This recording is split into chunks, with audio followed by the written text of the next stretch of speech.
Our Business Technology Toshiba Studios. Sacktown Sports 1140.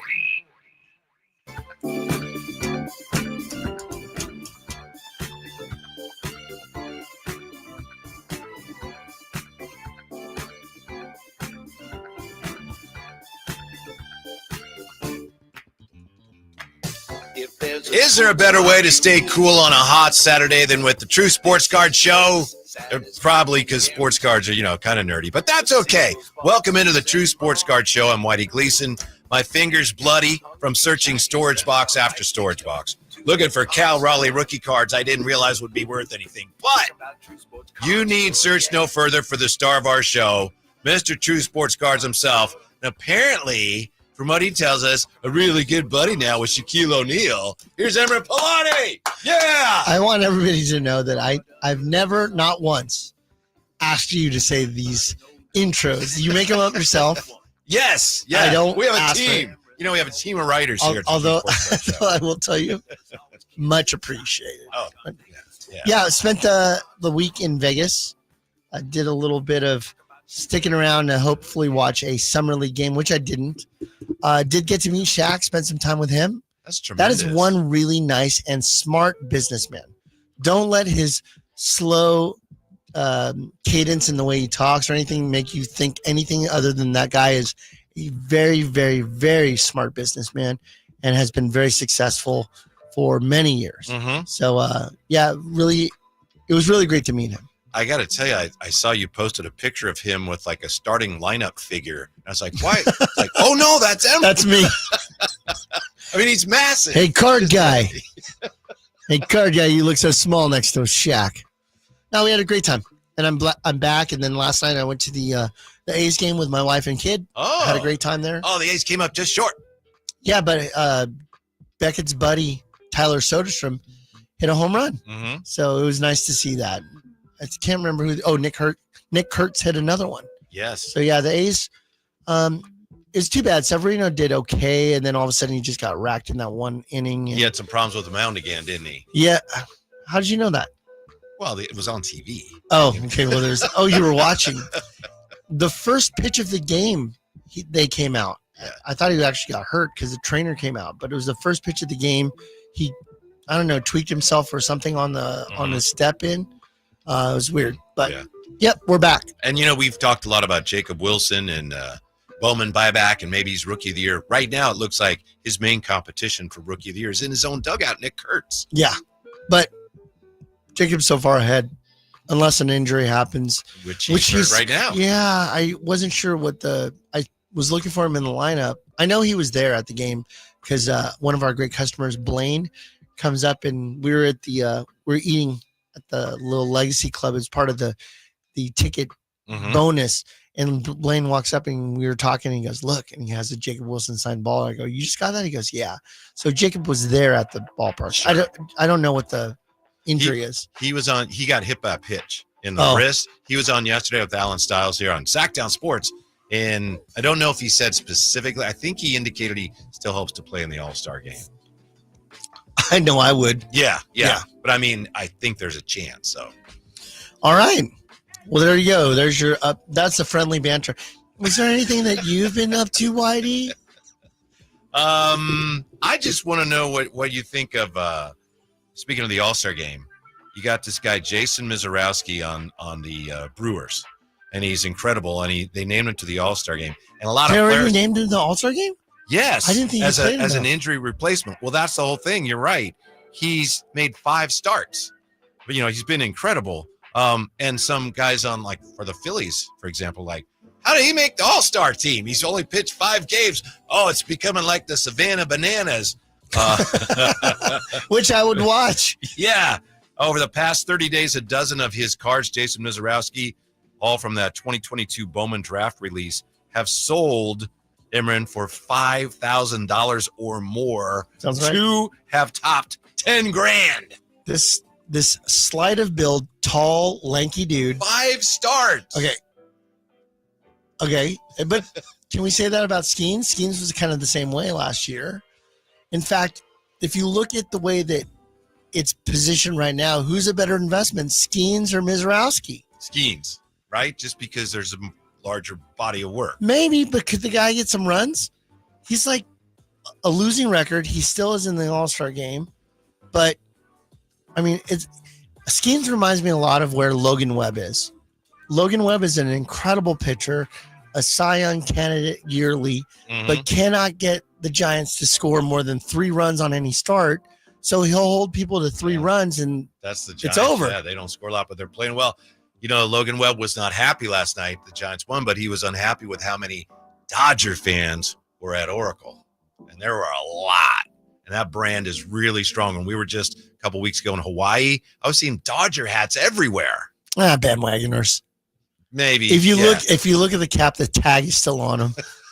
Truly. It reminds me of the Warriors fans. The long time I've been a Warriors fan since Curry was drafted. Oh, wow. Yeah. Was there TVs back then? Mm-hmm. You're not a longtime Warriors fan. You're one that jumped on when you were when they got good. Yeah. So, yeah, I would say that that Mizorowski right now might be a better investment over the next 12 months because Skeens has already hit a certain number. Mizorowski's on the rise, but try peeling His team's that. better too. His team's better, has a better chance of doing better. His team can score runs. That's pretty important when you're a pitcher.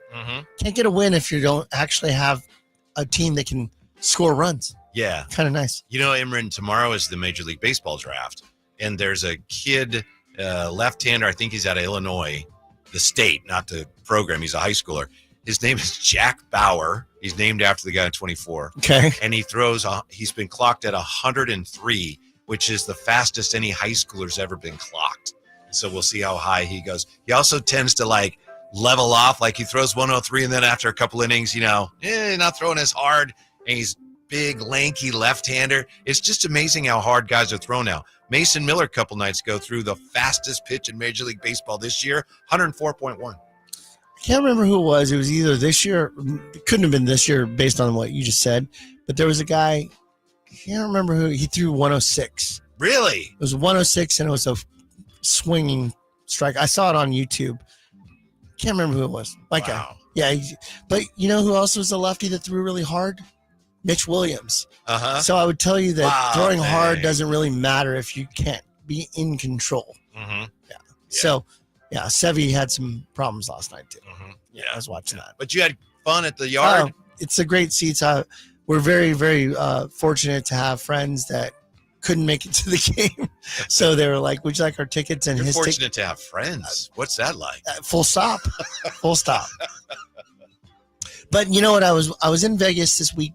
Really, I wanted to stay for Summer League, but I had to get back. We had some stuff at the card shop that I need to take care of. But I was planning on staying there and watching the Kings game versus the Magic. Couldn't stay, but I did see the highlights. So how's the temperature been for the Kings Summer League from our fans and people that listen to the show? I mean, at both ends of the spectrum. Most of it is, I tweeted. We'll get to the phones in just a moment here. 339-1140, 1-800-920-1140. I tweeted that, it's silly to get carried away with Summer League, but Maxime Renaud is the best player I've ever seen in any sport ever. And a lot of people got on board with that. He looks like Wemby, but better. Yes. Yeah. No, he has a nice shot.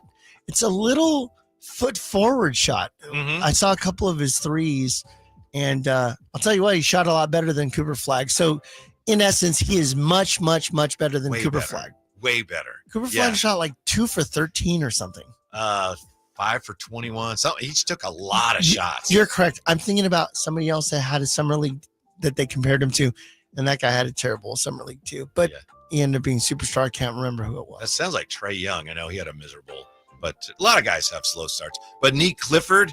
Great. Neek Clifford also played well. On the other end of the spectrum, there's a lot of people around here like, Devin Carter, boy, I don't know. It's one Summer League game. When somebody scores a lot of points, somebody's not going to score a lot of points. That's just kind of how the balance goes. And that's okay. Let Devin do his thing. The other thing, too, they're playing tonight at 5 o'clock. Right. So let's see what Game 2 holds in store for us. Yeah, we're kind of a pregame show. We need another Summer League MVP championship banner put up in Golden Light. Right. What would that be, the third? Yeah. Put it right next to that Pacific Division Championship banner. Sure. Maybe someday we'll get an in-season tournament banner to put up there, or a placard, or whatever they give you, a poster. I don't know. The Emirates Cup, excuse me. Yes. Thank you. I'm looking forward, especially to Wednesday in Summer League, because that's when the Kings play the Suns, and they got Cam Malawach, who I want to see what Maxime Reynaud does against better competition. That's all. And we'll get a chance to see that. But he's Wednesday. definitely not looking like an interior back to the basket guy. This guy's He's pretty got mobile. a little finesse. Yeah. He's pretty graceful. He's got a refined post game. Yes. If anybody knows of refined post game, it's you. Absolutely. And when you say he's got one, Yes. I I mean, invented the drop step. I invented the dropout of high I school. invented the Sigma move. Actually, I guess he invented it. That's why it's named for him. 339-1140, 1-800-920-1140. I don't know where we're going here, but do you want to take a Hey, question card guy. from Jason on Sacktown Let's Sports? do it. Hey, Jason, you're on the True Sports Card Show. What's up? Hey, I was just wanting a question, and you guys are talking about the rookies. Yeah. I was just wondering, when are we expecting if, I forgot, I'm going to call him 42 because I don't know I can't pronounce his name, but. Maxime when will we Reynaud? see- Yeah. Yeah. When will we see him in the products, like, between Panini or Fantastic? I know they're trying to, for basketball, they're trying to have two different products, but I was just wondering, like, when will we expect to have cards? Gotcha, Jason. Also for Clifford too. So, Yeah. All right, thanks. but also, Yeah.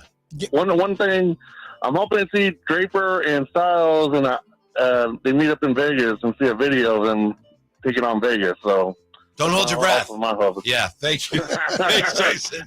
Yeah, he said he meant Fanatics, I think, right? So, yeah, I think a lot of Kings fans wondering, when are we going to get those rookie cards of Maxime Reynaud and Nick Clifford?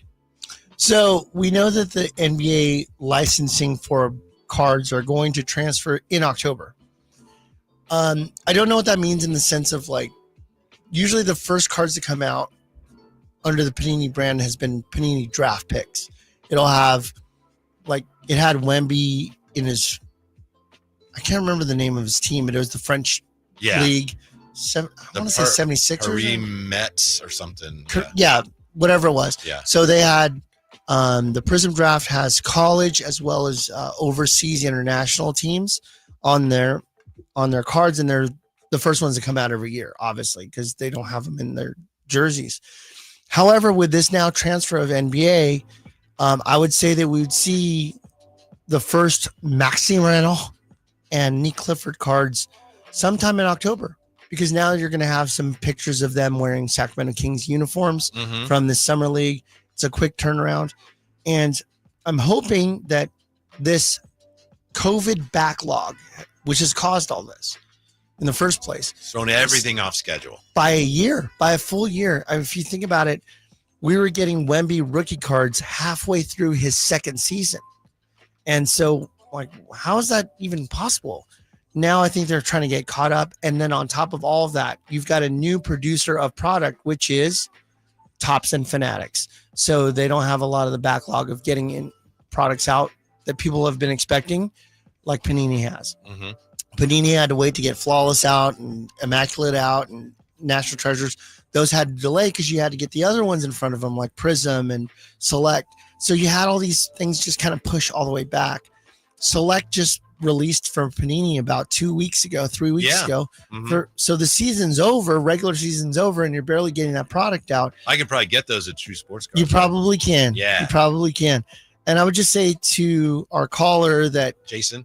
our caller Jason, I would say that the earliest you'll see our products are probably the second or third week of October. Yeah, and it's based really on what I've heard from Fanatics. difficult to say because of the change, right? Typically, Hoops would be the first product, and Hoops would be the first licensed product, right? Yeah, but now it's like Panini doesn't have a license anymore, so everyone's kind of guessing. But it's a very well-informed guess. Based on everything that I've been told at the time when I went to the Topps Industry Conference. So, they try to give you as much as they can, but they also don't want to paint themselves in a corner. So they'll say things like, this is our estimated, but we can't confirm it. They'll start confirming it. Obviously, we'll know when a product's coming out roughly about 45 days before it comes out in stone. As an example of changes, Panini was supposed to release Score Out on a Friday of 2 weeks ago. They delayed it by a full week, came over the next week. So 4 autos. 4 autos in them. Yep. Yeah. So you just never know when a product's going to come out until it actually releases. But I would say that. Whoops. Did you turn your mic there? Oops.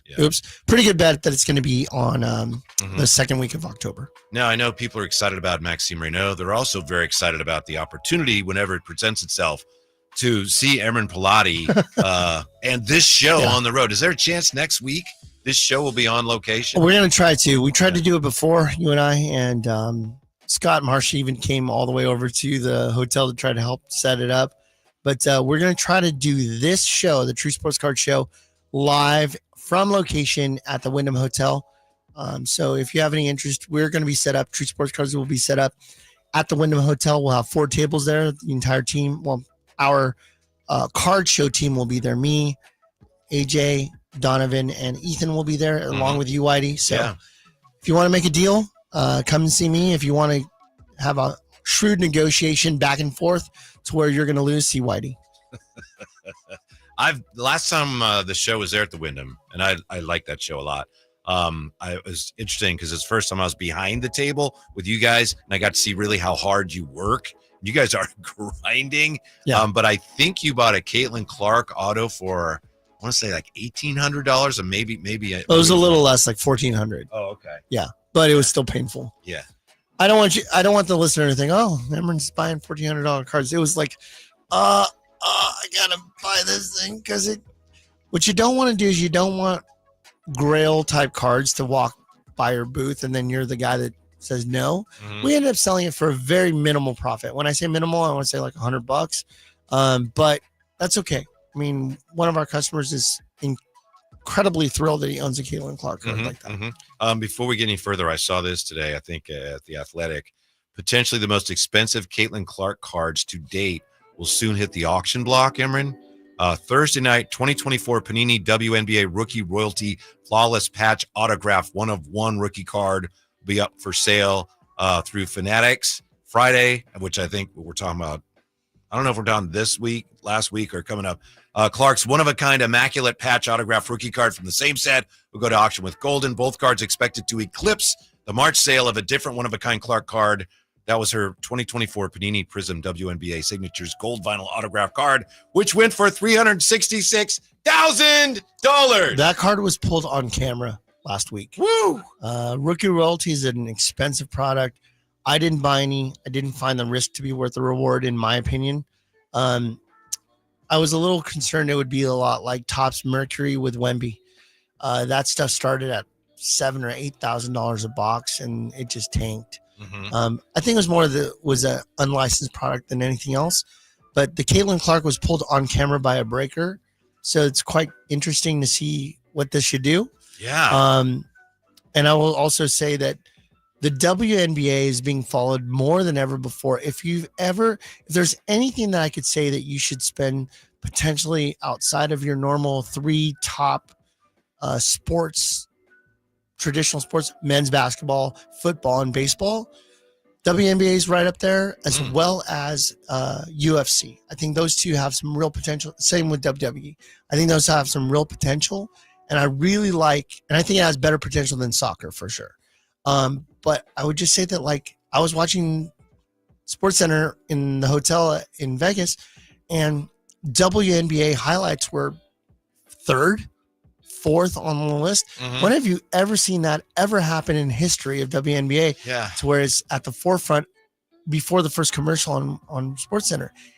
They're prominently featured. And in fact, there's even some blowback about going, well, how come they're down and they're not scoring as much? And Kelsey Plum from the LA Sparks was like, well, maybe we're tired. We play a lot of games, man. Yeah. Right? Remember, that's what they did to Caitlin Clark beginning of the year last year. Give her a chance. Just There's a groin much, injury. There's so much buzz. They have him playing like every night. Yeah. She was wearing down. Oh, what's wrong with Caitlin Clark? Yeah. So Like, she started playing better when when Kelsey more Plum said space that was to so funny. She's like, Yeah. well, could it be we're tired? Uh-huh. You know, we're playing a lot of games. This is the first time, and now you're going to have expansion again. So Yeah. Valkyries were expansion year this year for the Golden State Valkyries. Mhm. They're adding 2 more teams in the next 2 years. They took the Monarchs colors, by the way. Yeah. Mhm. Somebody walked in Thanks with to that. Somebody walked in with a Valkyries shirt, and I go, "Oh, Kings, Monarchs, Yeah. or they looked at me. Valkyries, what kind of card guy are you?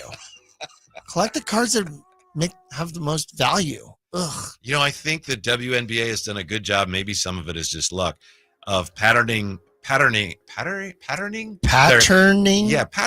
their marketing approach after the NBA.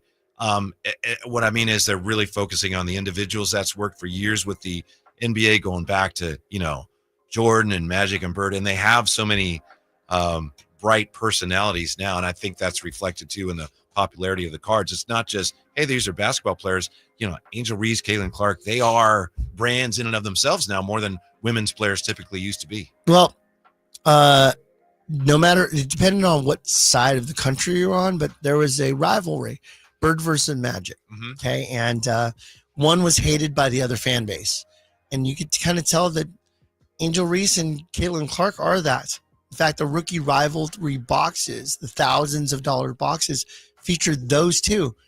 And because of the financials of it, I got Angel Reese kaboom, or I got a Caitlin Clark kaboom, hooray. Yeah. And it's not even a good versus evil, it's a value versus less value, but it tends to go to villain and hero again, right? Yeah. So I think what's happening is, and I think Angel Reese, even if she's unintentional about this or not, she's leaning into that villain mentality, and it's creating, somebody with her stats wouldn't get a lot of buzz normally, but because she's playing this villain so well, she's playing the part. She's a brand. Yeah. Yeah, she's brilliant a brand. Marketing. Yeah. And it's working. Yeah. So we got the card show next week at the Wyndham, and hopefully we'll be there.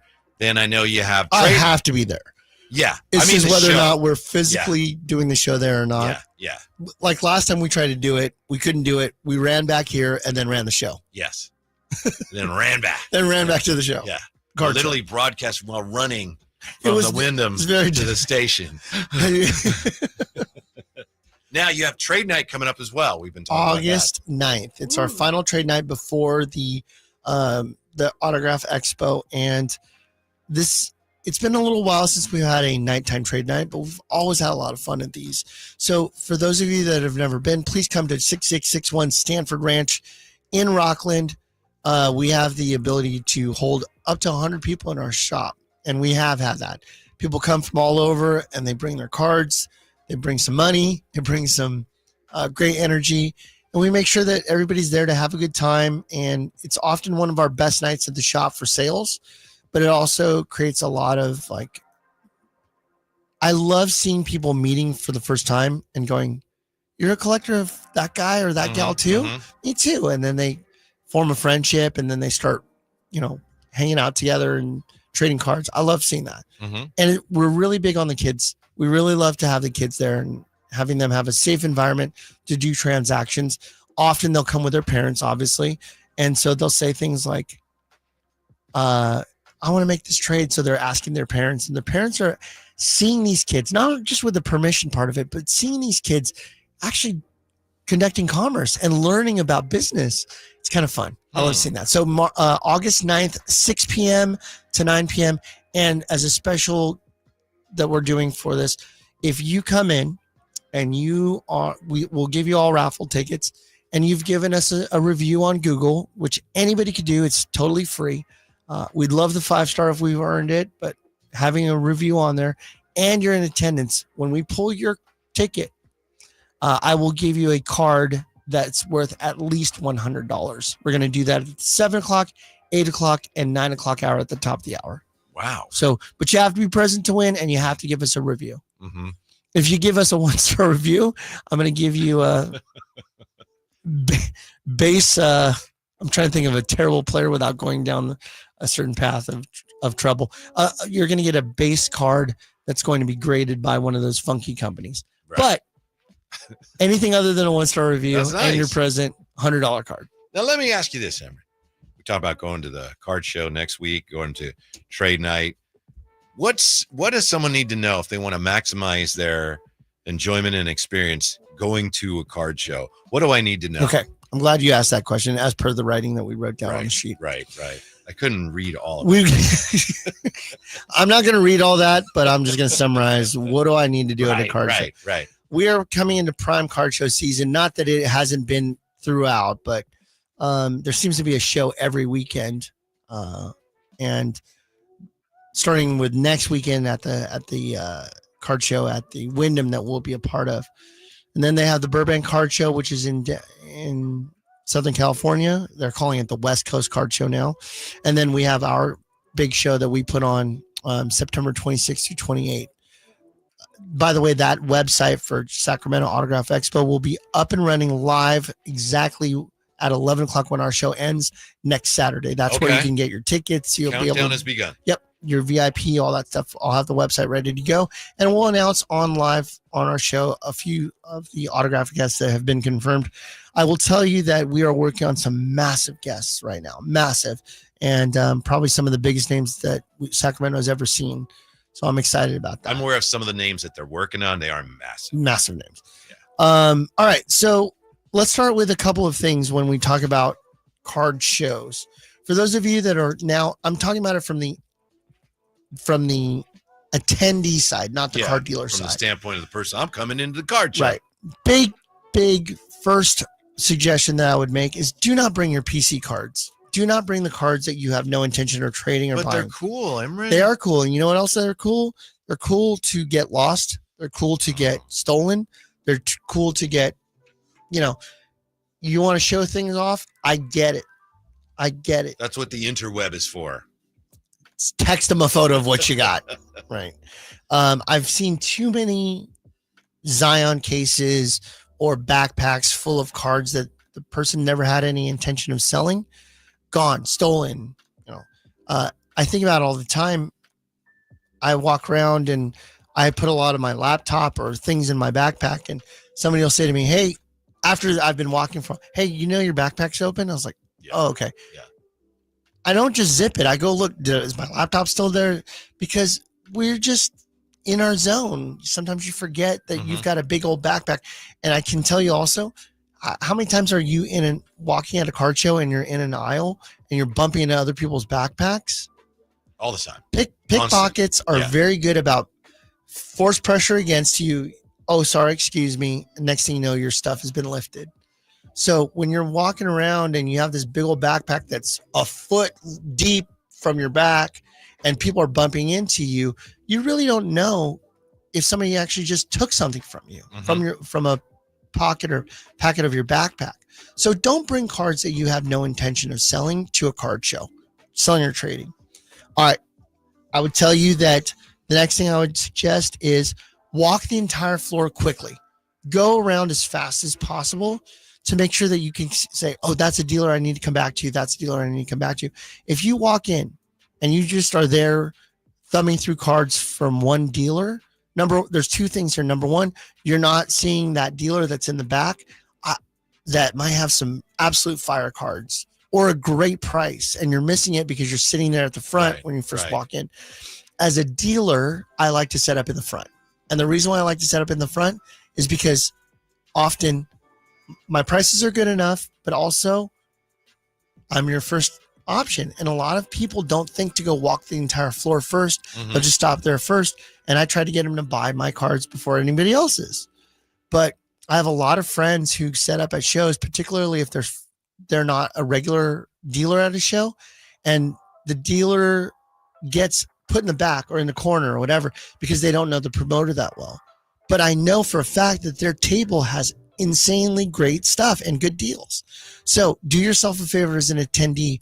Walk the floor quickly one time. If you can get through the entire floor just kind of perusing for about 20 minutes, then you can go, I know where I can come back to. Okay. I'm going to go spend some time at that table. And by the way, at the Wyndham, and that's one of the good things about the show, it takes a while to do that because you're in different rooms. Right? Now, So, correct. And now this one, that Wyndham Hotel, we've been going to that show since we've been open. We've been set up. Where the FAR dealers on the right-hand side, when you enter the room, where the FAR dealers on the right-hand side, I take up the entire wall. Lots of buying, lots of selling. And I will tell you that this upcoming show, we're going to have a lot of value boxes. So we're going to take our hot corner and bring them to the show. It's going to be, it's a lot of work. It's going to be insane, but we're going to have the best value boxes in the entire show for sure. So I would say, walk the floor, make sure you do that. Now, when you see a dealer that you like, first of all, hopefully, and I suggest this when I hold my show, I say, dealers, please, for the love of everything, price your cards. Well, it's a lot of work. Yes, I know it's a lot of work, but be a hobbyist. That's fine. Mm-hmm. But when somebody has to go, how much is that? How much is that? How much is that? You know how long that would last for me as an attendee? About 2 questions. Yeah. If I even want to do that, I'm just going to, what's easier than bugging you for your pricing? Not even dealing with it. Yeah. And the worst thing you could say as a dealer to an attendee is make me an offer. Ugh. Now I have to do so as an attendee. I'm buying the card. I have to research my own card, and then I get work for you. Right. Yeah. You are a lazy ass dealer. Yeah. I said the word ass. That's okay. I think it's approved. We just say LAD. Lazy ass. You're a lad. You are a lad, McConkey. So yeah, I would just say that find a dealer that's priced it. Now, after you find a dealer that has prices, what if the price is a little higher, let's say that the price is fair. You're going to pay that. You might try to negotiate. Maybe you and the dealer come to an agreement. But let's say that a card is higher than it needs to be. Okay, come with some grace if you want the card. Where'd you get that price? You don't know what you're doing. I've had a friend of mine walk with me at a show and say that to a dealer, and I go, can I pull you aside, buddy? I'd like to show my face here again, and I'd like to get that card. So if you could just shut up, that'd be great. Honey, not vinegar. Come back and say, curious, you have this thing priced out at $500. I'm telling you, the listener, don't say it's normally $400. Don't say that. Just go, you have it listed at $500. How'd you come up with that price? And then let the dealer explain to you. Sometimes they'll go, you know what? I haven't actually repriced these since 2 shows ago. Mm-hmm. Is it different now? And you go, yeah, it's actually gone down to about $400. Oh, okay. That's fair. Whatever. So don't come at them with heat. Just ask them, where did you come up with this price? Some might say, I got it when it was $500. I know it sells for $300, but I'm into it for $500. Yeah. So that's the least I'm going to take. Then you go, okay. Yeah. Good to know. Good to know. See you later. Mm-hmm. Bye. I got to go to the other table. Yeah. So try to find out where they came up with that pricing. Or they may say, I couldn't find a comp. And you go, you know what? I did find one. Here it is. Okay. I didn't know that it was not 500. I just was guessing because I couldn't find anything. Now that you showed me the 350 and it's confirmed, sure, let's work out a deal around the 350 value. I have a question. Is it advantageous if you can? Sometimes you go to the show when you can. You can't base your schedule around the card show. But is it advantageous if you can to go later in the day to a card show because some of the dealers may be more inclined to, I want to move some of this. Yeah, I'm going to give you some sneak peeks, some secrets, some trade secrets. First of all, if you come late, you're going to have a better selection. Sure. Because some of the really good cards are already going to be gone. Or the dealers who set up early. I like to set up early. As a dealer, I like setting up early because once I'm done and set up early, I can go walk the floor and see what other inventory I could pick up before it goes to the general public. So if you're not there early when the doors open as an attendee, you miss out on the opportunities of picking up some really great inventory, quality inventory early because it'll already be picked apart. Mm-hmm. But if I were you and you're attending a show, it's so interesting. I skipped over the fact that the National is in 2.5 weeks that I'm going to be at. If you have an out-of-town dealer that has flown in and shipped their stuff in, hit that dealer up near the end of the show on, let's say it's a Friday, Saturday, Sunday show. Hit that dealer up late on Sunday before they start packing. He's motivated to He sell. does not want to ship that stuff back to Houston or wherever he came from. So I've cleaned out entire tables because the guy's like, I'd rather just, it's going to cost me X amount to ship it back or put it in the car and pack it up. So I'd rather just sell it now. Yeah. And I've gotten stuff at less than 50% of value because the guy's like, I just don't want to carry this back. So especially big bulky items. You wanted that Shaquille O'Neal signed backboard? Offer it at $4.59 on a Sunday on a 3-day show. Yeah. So Speaking of things that I have, just to let you know, not only did I meet Shaq, I just so happened to have about 100 jerseys available that are Shaquille O'Neal. Really? Yep. You can go to truesportscards.com right now. You'll have a choice between Orlando, black pinstripe Orlando, the Miami Heat Vice version, jersey. the Vice Wow. jersey, Yeah. or the traditional Los Angeles yellow Lakers style jersey. Those are available on our website. $199. That's $20 higher than what I did before I went to Vegas. So those of you, whenever I say I've got a pre-order of a product, buy it, because the post order is always going to be more expensive. It's $20 more. So, but it's still available $199, and it comes with PSA DNA witness certification on that too. Did he express any preference as far as which jersey he signed, or he probably was just like all business? But I don't know what you're talking about as far as the signing is concerned. Wink, wink. But I would tell you that Shaq is just a shrewd businessman who probably is just happy to get his autographs that he knows are legitimately not counterfeit on the market. I think that's why he does it, not because he needs to do anything. I wonder if at any point there's a market for Shaq signed Sac State jerseys, since he's now, It's coming. Yeah. I think it's coming. Or Shaq State. Or how about this? How about his son's jersey where him and his son both signed Yeah. it? Dual O'Neals. Mm-hmm. That'd be kind of cool. Yeah. That'd be kind of cool. Mm-hmm. We have Coming soon to True Sports Cards, I have a feeling. Yes, we We'll have see. some questions in the YouTube chat. We say Peg Junk is saying, could I ask for 5 to 10% discount, or is that too wild? I guess it really starts with what the base value is.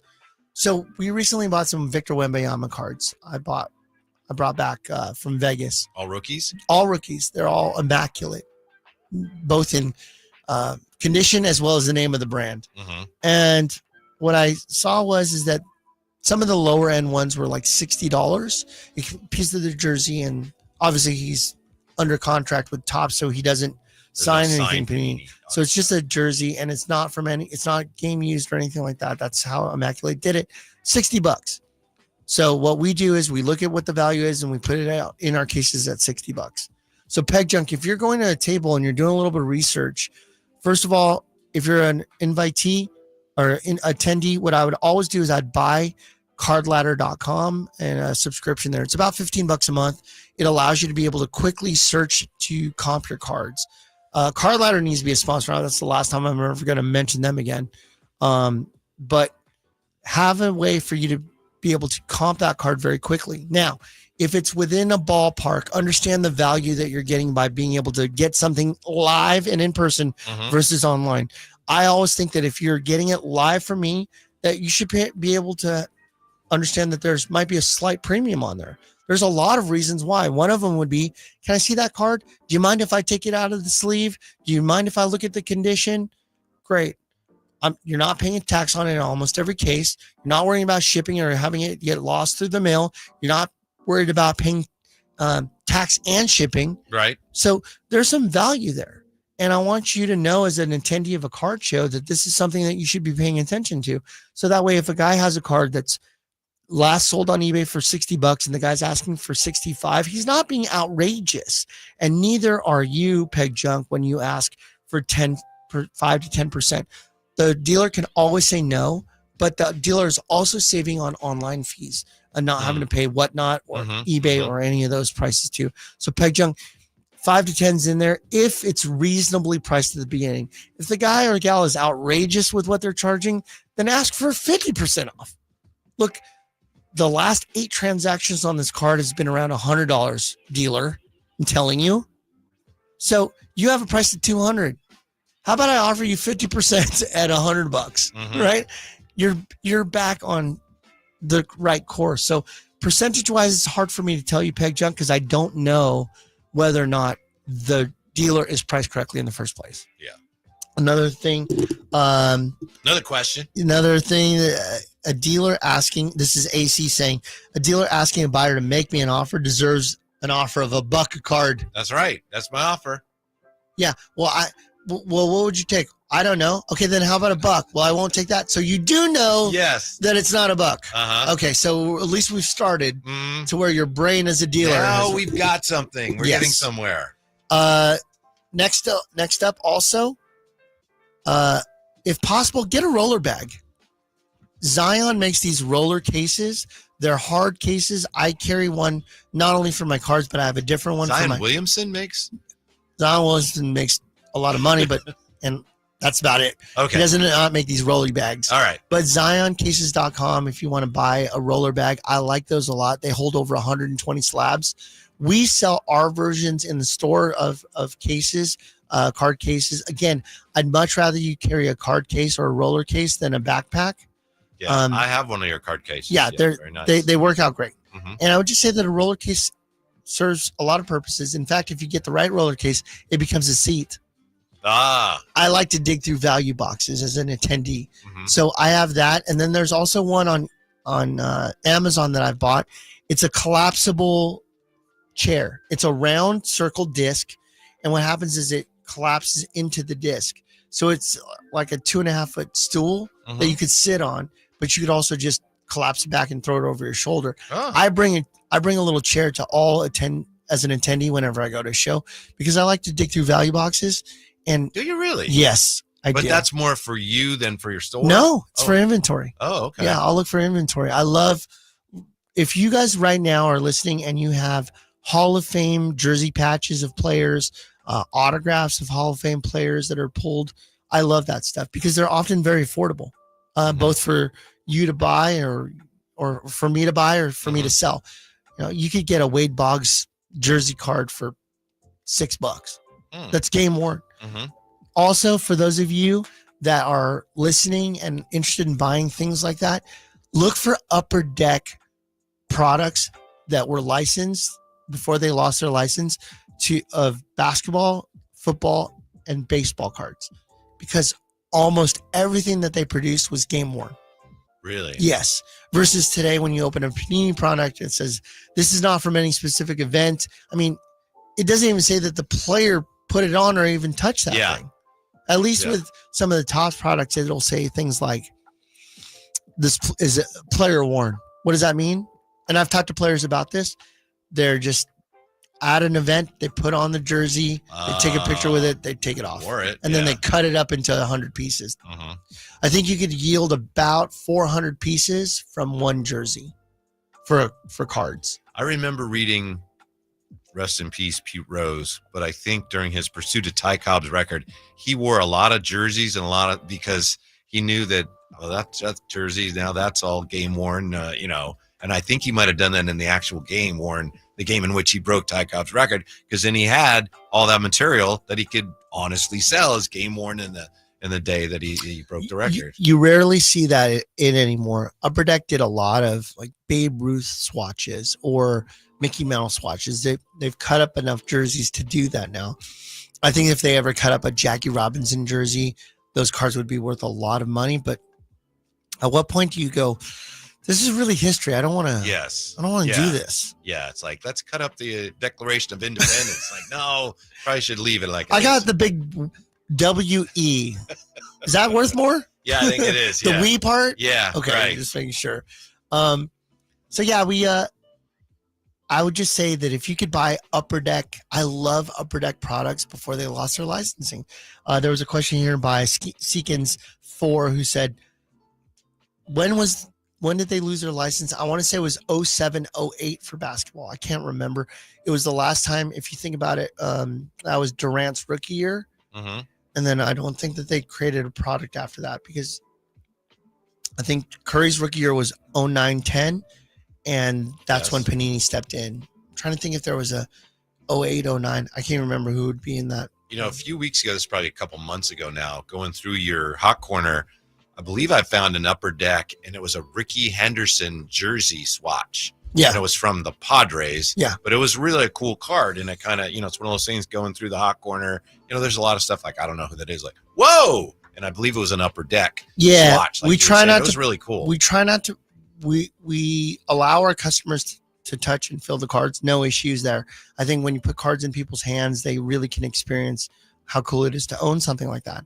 But we're not going to put $200 cards on the floor just sitting in a hot corner. Of course. But a Ricky Henderson card was probably under $15 for a game used jersey, if I'm not mistaken. Something like that. Yeah, it was less you than- charged me like 40, Well, but It's age appropriate. The older you are, the more you. I got you. Yeah. Okay. So I would just say that anything you could find on Upper Deck is just, it's classic. Richard it McWilliams really- yeah. signs a little back. Uh-huh. He's no longer with us. Rest in peace. But, he was the president and co-owner of Upper Deck for many years. And really, they prided themselves in putting products that were actually game used into Mhm. it. And now they're almost all in hockey, right? Or a They're lot. only in hockey. They have a little bit of, like, they're into AEW wrestling and some other fringe stuff. hmm But Upper Deck's main thing is hockey. They're the only licensed hockey product producer. Mhm. But you know how that is in Sacramento, not the hottest seller. Right. We have a few hockey people, but I'd love to see more. But I guess it's just too warm here in the valley to interest in Well, hockey. Vivek was trying to get a hockey team a few years ago. Thank God he didn't. I mean that with respect. Well, the arena, I don't know if you remember this, and we'll move on, but the arena is constructed in such a way that they couldn't put a rink down because of where the seats are. It Oh. would have been really difficult to put a rink on the floor of the Golden One because of the way it was designed. I just said that it's too hot in the valley, but I just thought about the Golden Knights, who have an incredible attendance, and Mhm. they're in the Las Vegas desert. So if Yeah. anybody can pull it off, I guess it could be done if there's interest enough. I would just like to see more people at the A's game, to be honest with you. It was Yeah. a surprisingly. You knew the Blue Jays were going to be a tough draw, although they're playing well and Max Scherzer pitched. Seeing Scherzer pitch, that guy is awesome. Even at his age, 39, I think he is. Incredible. I mean, Mhm. and I was telling my wife, Jessica, who could care less, we're watching a Hall of Fame pitcher. This guy's first ballot. She goes, uh-huh. Mhm. That's crazy. Hey, speaking of collectibles, did you notice last night Vlad Guerrero got a base hit and he asked for the ball? Did you see that? Because it was his 1,000th hit. Oh, we were witness to the 1,000th Yes. hit. Yeah, and he got a hit. And I didn't know, watch it on TV, and he's like, "What's going on?" That's all he has? Severino had the ball, and I guess he was acting like he's going to throw it into the crowd. He was like, "What? And then they gave it to him. Yeah. So, I was going to but say. he knew right. No one had to tell him. He was like, "Hey, I need that one." Stat watcher. Box score watcher. Yeah. He's only at 1,000? Yeah, I think That's so. shocking. And I think he got his first against the A's too. That's low. I would expect it to be much more than that. I think that cumulative stats over the years are just not going to hit like they used to. We got 10 minutes left, or maybe less than that. He's going to yell in our ear 5 minutes. Is there something else? He doesn't yell. Let me. Hey guys, We could be going to like 11:20. Guys, maybe, if you might want to wrap it up here within the next. if you could. He just He's told a us in nice our guy. ears 8 minutes, but Anthony's the best. He's a nice he really guy. is. Yeah. I would say this is the last tip that I would tell you: bring fresh sleeves, top loaders, graded bags. Bring fresh ones of those, because you're often going to buy a card from a dealer or trade for a card from a dealer that is priced, and then you're walking around with it and you've got the dealer's price on there. So you Mhm. may want to just take that off, so that way you can have a new fresh sleeve on there.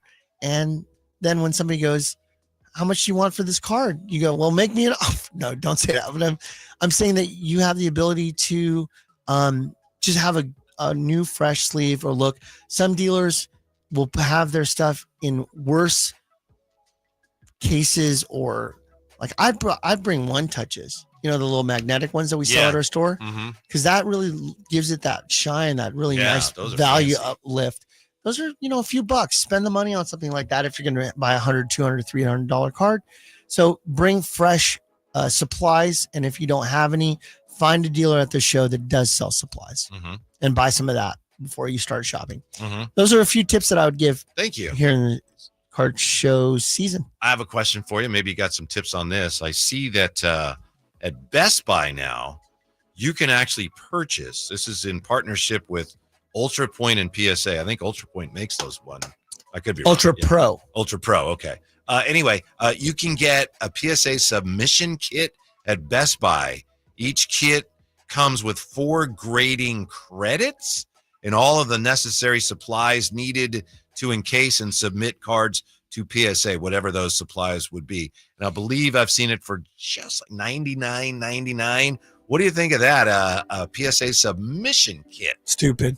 Really? Yeah, I hate to say it's stupid, but it's stupid because You really don't seem reluctant at all to say it's. I'm done being reluctant. This is my show. I'll say whatever I want. As Adam Sandler said in The Wedding Singer, Yeah. I'm holding the microphone and you will listen to every damn word I have to say.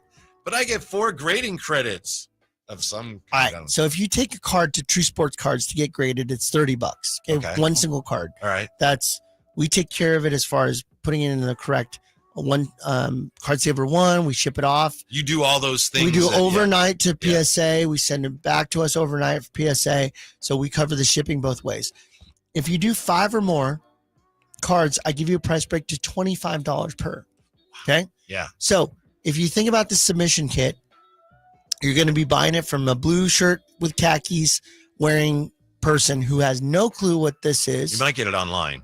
You could get it online, but you're on your own, which is fine. Yeah. Do this if you want to. I don't care. I'm giving you the alternative. Come to our shop. We're going to tell you, hey, dude or gal, don't send this card in. This has a weird corner. This is off center. Let me show you here. You've got surface issues. There's a print line in it. We're going to help you determine whether or not you do that. See if that's, look in the notes there. Does the PSA submission kit say anything about that? Let me check. No. Doesn't appear to. Doesn't. And then you got to ship it out on your own. It goes into a mail room that sits forever before it gets even opened. If you're lucky. The box opens 30 days after it arrives there. Right. And then you've got to pay for the insured shipping back, which is a fortune. We take care of all that crap for you. You don't have to worry about that stuff. And so if you want to save a few bucks, please buy this PSA submission kit and be on your own. But if you want, come see the professionals. Just because you could perform surgery on yourself doesn't mean you should. Right? Now you go to the doctor. I'm your doctor. I'll help you. I went to the doctor. He said I had surface issues and issues with my corner. And I would frayed corners. Yes. And very old, lots of spots. You're a PSA 3. Well, I wouldn't even send you. Yeah. I wouldn't even send it in. There aren't many 10s at my vintage. Buy the submission kit if you want, but if you're really serious about this, come see somebody like us, a PSA authorized dealer. Will help you save money because we'll say, stop grading this. Even in PSA 10, this card is only worth $30. You're paying $25 to get it submitted. What are we doing? Right? Let's work with some experts to help you. Our entire team, every single person that works at our shop can help you with this stuff. Maybe I shouldn't have asked him about that. Yeah. Got a little irritated. You're making me angry. Why I oughta. I know you were just in Vegas. Did you see at the airport a sports card vending machine? They have those now. There's a company called Fan Stand, and there are sports card vending machines at airports in Houston, Miami, Las Vegas, and there you get boxes. I hate to tell you this, but I tried to buy a Fan Stand because they were very interested in having you as an individual owner open your own fan stand. Yeah. I looked into it. Should I disclose it? About 40 grand for your own box, and you are responsible to fill it. Machine that you could put at the airport or whatever. Yep, you'd buy it about 40 grand. I looked into it. I tried to get into SMF, the airport here. They've locked down. They can only have certain vending machines there, so I couldn't get in. Apparently, Kylie Jenner's makeup makes more sense than having Pokemon and sports cards there. Man, I've touched a nerve here. I didn't mean. I'm angry. I'm angry today. Work with me here. Can I just say some things before we get off the air? I think it's your show, so I think that's get off the air and off my chest. Apparently. Let's go Kings. All right. Number one, I'm launching a new brand, a sub brand from True called Canton and Cooper. Okay. This is going to be Hall of Fame autographed and memorabilia products. I have worked on the packaging. It's now going to hit our shelves roughly in about 3 weeks. You're going to be able to buy, we sell them right now. They're called True Autographs Hall of Fame jersey mystery boxes. I'm changing the name. It's going to be Canton Cooper by True. Those are two great names for a sports fan if you have dogs. Canton and Cooper. Yeah. Come on, boys. So that series is going to be launching. You're going to be able to buy a slabbed autographed Hall of Famer, mystery Hall of Famer in a box, $65 plus tax. Incredible value. This is not pack pulled. These are cards that have been signed by the player and then encapsulated by PSA, BGS, or SGC. So it's a guaranteed autograph. That's going to be $65. We're going to have those on our shelf in about 3 weeks. The other things that we're going to be doing is mystery boxes, jerseys, etc. Mhm. We're going to have those out too, Kent and Cooper series. And then I'm working on some other stuff. I haven't got permission by my wife, but we have some this thing with Beckett, this little AI thing that we created like for you and I, the Oh, characters. yeah. So on Beckett packs, and they're going to start at $20 for the mysteries. I'm tired of watching people buy wax from us and get skunked. It's not my fault. I'm not Panini. I'm not Topps. I Yeah. know what I could put into a box or a bag, and it's way better than the products that are coming off the shelf from these manufacturers. So if I could give you guys more value, I'm going to do it, and that's what's going to happen. All right, for Kent and I'm Cooper. Thanks for being with us. We'll talk to you next week. I'm angry. True Sports Card Show. You might find an old Doug Christie numbered 101.